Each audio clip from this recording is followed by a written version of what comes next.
Good morning बच्चों। Namdev classes में आप सभी का स्वागत है।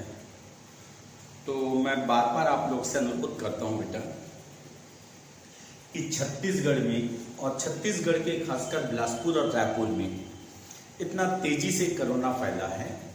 आप बिल्कुल भी रिस्क उठा के कहीं भी कोचिंग क्लासेस या स्कूल अपने को नहीं जाना है बेटा, क्योंकि कोरोना आप सबको पता है बहुत खतरनाक बीमारी है बेटा।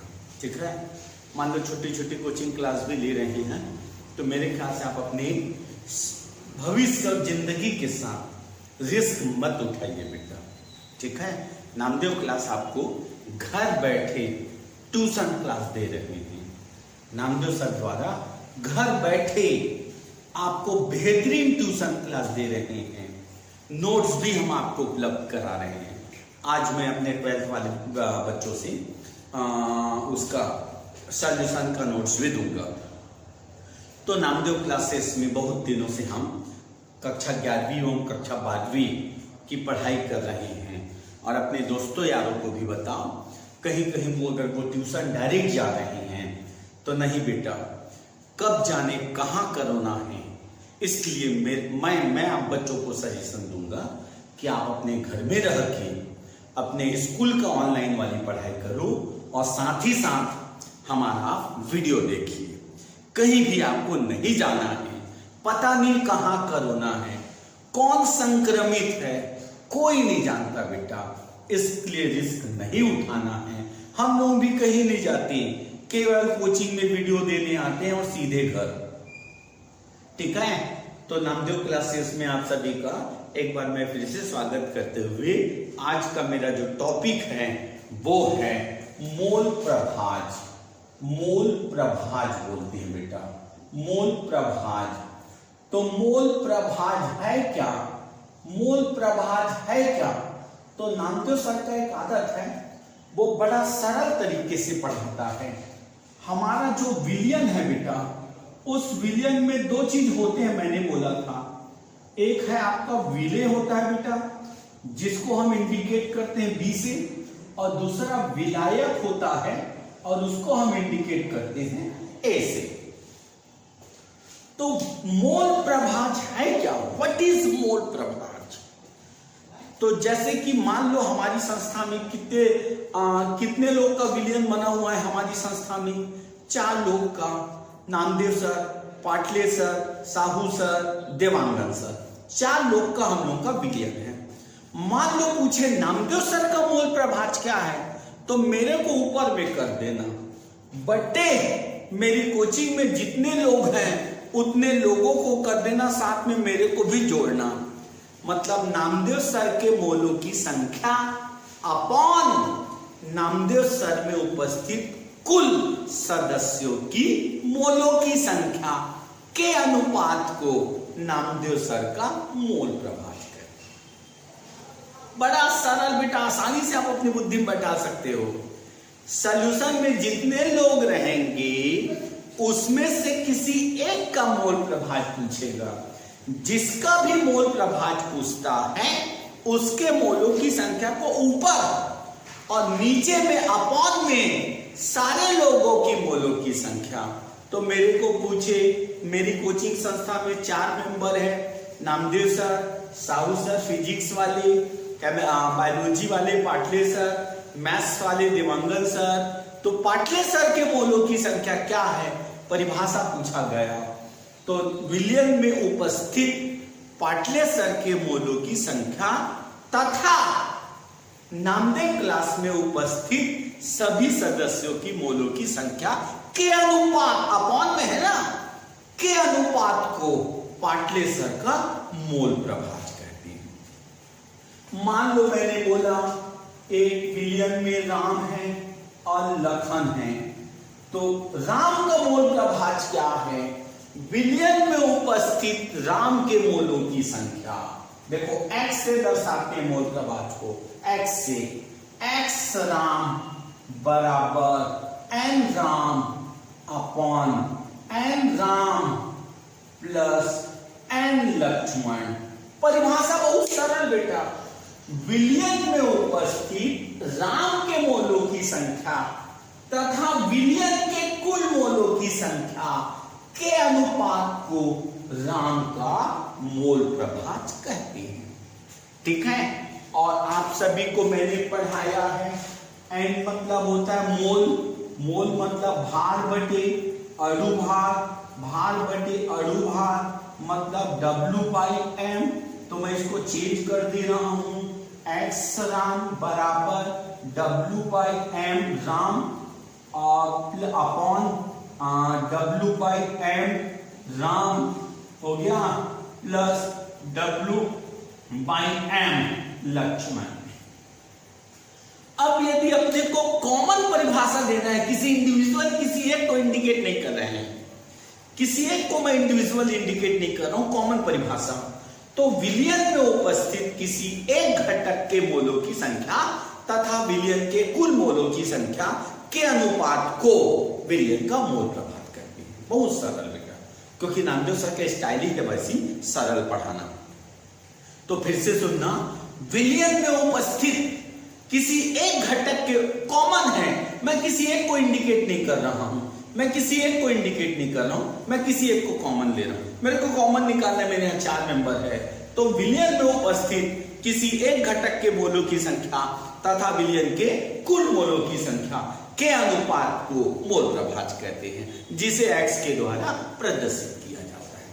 क्लियर बेटा? तो इस प्रकार आपके नोट्स में, आप जब भी नोट्स बनाओगे तो आपके नोट्स में बेटा पहले तो एक कॉमन परिभाषा लिखना, कॉमन परिभाषा, मोल प्रभाज का परिभाषा, विलयन में उपस्थित, सुनते जाना, विलयन में उपस्थित किसी एक घटक के मोलों की संख्या तथा विलयन के कुल मोलों की संख्या के अनुपात को मोल प्रभाज कहते हैं। यह है आपका एक कॉमन परिभाषा, मोल प्रभाज का कॉमन परिभाषा। अब यदि मैंने बोला विलयन में 2 लोग होते हैं, एक होता है विलेय और दूसरा होता है विलायक। अब मान लो विलेय का मोल प्रभाज पूछ दिया, विलेय का मोल प्रभाज, तो बड़ा सरल बेटा, बड़ा सरल, विलयन में उपस्थित विलेय के मोलों की संख्या, विलयन में उपस्थित विलेय के मोलों की संख्या तथा विलयन के कुल मोलों की संख्या के अनुपात को विलेय का मोल प्रभाज कहते हैं।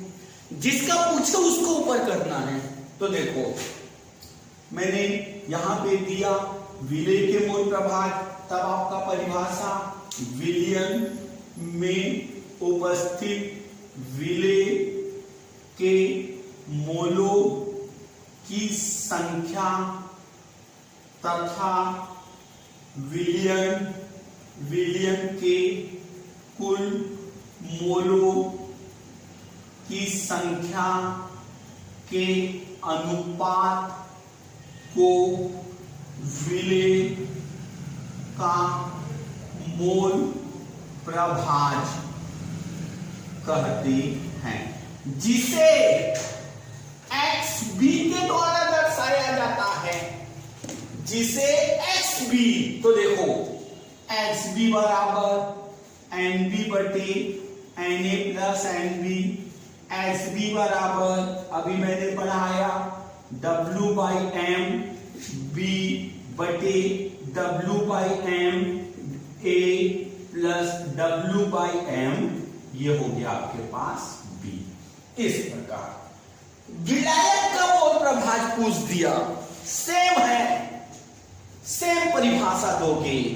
विलयन में उपस्थित, सुनते जाना, विलयन में उपस्थित विलायक के मोलों की संख्या तथा विलयन के कुल मोलों की संख्या के अनुपात को विलायक का मोल प्रभाज कहते हैं। XA बराबर Na upon Na plus NB। XA बराबर WM A upon WM A plus WM B। अब विलयन के मोल प्रभाज, विलयन के मोल प्रभाज दोनों को जोड़ दो, XA प्लस XB। जब दोनों का मान मैं रख दूं, XA का मान Na upon Na plus NB plus मैंने किया NB upon Na plus NB, तो ये पूरा कट पीट के NB, ये पूरा कट पीट के इसका मान 1, अर्थात विलयन की मोल प्रभाज का मान 1। इस प्रकार आप लोगों को नामदेव सर ने बहुत अच्छे से एक्सप्लेन किया। मोल प्रभाज किसे कहते हैं मैंने उसको भी बताया। विलयन में उपस्थित किसी एक घटक के मोलों की संख्या तथा विलयन के कुल मोलों की संख्या के अनुपात को मोल प्रभाज कहते हैं, जिसे x के द्वारा दर्शाया जाता है। फिर विलय के मोल प्रभाज, विलयन में उपस्थित विलय के मोलों की संख्या तथा विलयन के कुल मोलों की संख्या के अनुपात को विलय का मोल प्रभाज XB, रटवा देता हूं देखना, XB बराबर NB upon Na plus NB, और n का मान होता है WM। क्लियर बेटा? इस प्रकार विलायक का मोल प्रभाज विलयन में उपस्थित विलायक के मोलों की संख्या तथा विलयन के कुल मोलों की संख्या के अनुपात को कहते हैं क्या? विलायक के मोल प्रभाज, जिसे XA द्वारा दर्शाया जाता है।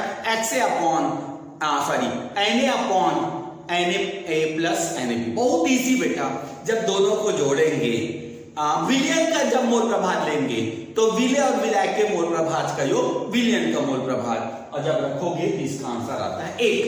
XA प्लस XB बराबर 1। ये आप सब याद रखना बेटा, ठीक है। अब इसके मान लो न्यूमेरिकल पोर्शन में देखा जाए, जब इसका हम न्यूमेरिकल पोर्शन देखेंगे तो अपने न्यूमेरिकल पोर्शन में कैसा, पहले तो मैं आप लोगों को सूत्र बनाना सिखा रहा हूं, फिर मैं आप लोगों को न्यूमेरिकल भी पढ़ाऊंगा। पेपर में दिया जल तथा ग्लूकोज के मिश्रण में जल का मोल प्रभाज बनाइए। तो पहले आप लोग को मैं सूत्र बनाना सिखा रहा हूं मेरे भाई, तब आंसर XH2O बराबर NH2O plus NH2O plus N glucose, फिर N बराबर होता है WM, तब रख दो XH2O बराबर N, यहां पे हो जाएगा WM H2O upon WM H2O plus WM glucose. ये पहले आप लोग सूत्र बनाना सीख जाओ। जब आप लोग सूत्र बनाना सीख जाओगे तब हमको न्यूमेरिकल बहुत आसान हो जाएगा। अब मैं आप लोग को न्यूमेरिकल सिखाने जा रहा हूं।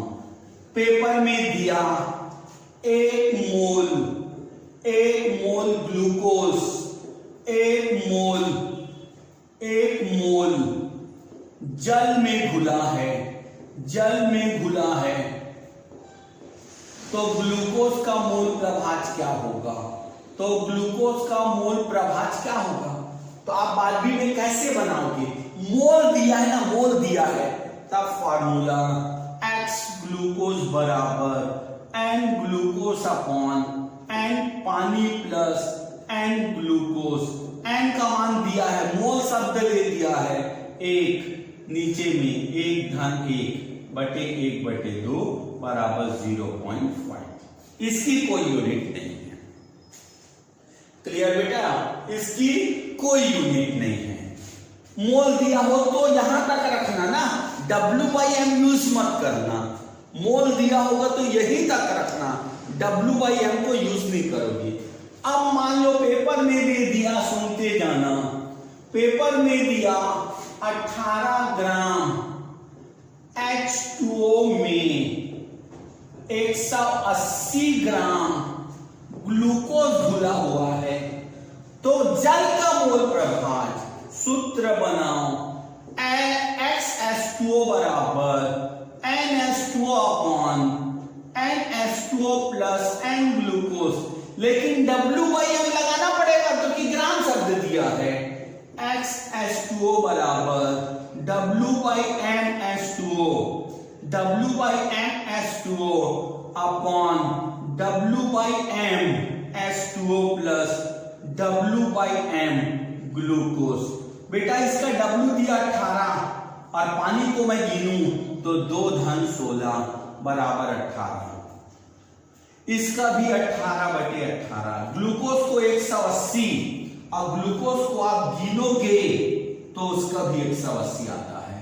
180 कट गया 1/2 0.5।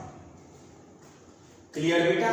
इस प्रकार आपके मोल प्रभार से कोई भी क्वेश्चन दे आप पूरा सीख जाओगे बेटा। ठीक है, तो ये नामदेव क्लासेस में आप सभी लोगों को मैं बार बार निवेदन करता हूं कि कोरोना काल में आप अपने शरीर का और अपने परिवार का, अपने मोहल्ले का, अपने छत्तीसगढ़ और अपने भारत का सुरक्षा कीजिए बेटा। ठीक है, और ज्यादातर बच्चों को बोलो कि नामदेव क्लास में बहुत अच्छा वीडियो प्रोवाइड कर रहे हैं। नामदेव क्लास से हमको जुड़ना है और नामदेव क्लास की फीस बहुत कम है, इसलिए हम आप लोगों को वीडियो देते जा रहे हैं। अपने दोस्तों यारों को भी आप बताइए कि बहुत कम फीस में नामदेव सर आप लोग को physics chemistry maths, physics chemistry biology की वीडियो दिया जा रहा है। ठीक है, तो इस प्रकार मैं आज यही समाप्त कर रहा हूं। ओके बेटा, गुड नाइट।